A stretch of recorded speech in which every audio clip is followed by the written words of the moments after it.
Yeah. I'm Mark, I'm Deryn. And I'm Lily. and we're with the Santa Barbara Middle School Team Press, and we're here with... Matthew Kenny. Okay, so with factory farming, overfishing, the overproduction of food as fast food, candy, soda, you know what I mean? Mm-hmm. How can we get people to be more open to variety? Well, I think I think it's 2 points.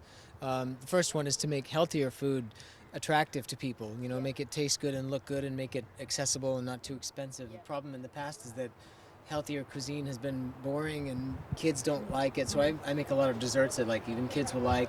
Anybody who doesn't like vegetables won't recognize some of this food we make. So I think that's the first half, and the other half is education, so that we understand how to make it properly. There's 2 parts to education: how to make it properly and educating people so that they know what the benefits will be. Okay. Why is it so important to keep our food as natural as possible?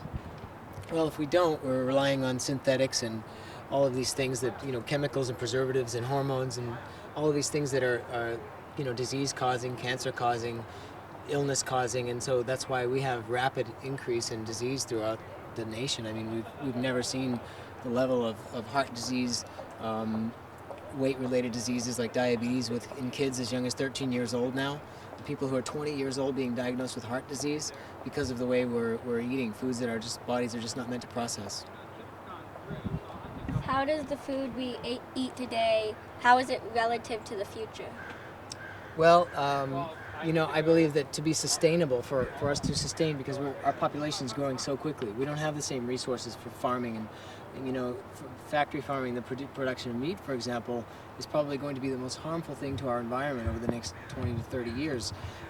Combined with our population growth, we don't have room to do that any longer. So eating a plant-based diet, it's sustainable. The crops will continue to grow year after year. There's no harm to the environment. So it's sustainable not only for our bodies and our health, but also our planet. Thank you. Thank you so much. You're welcome. Good questions. Yeah, thanks. Yeah. To have that natural stuff and cook with it. Yeah.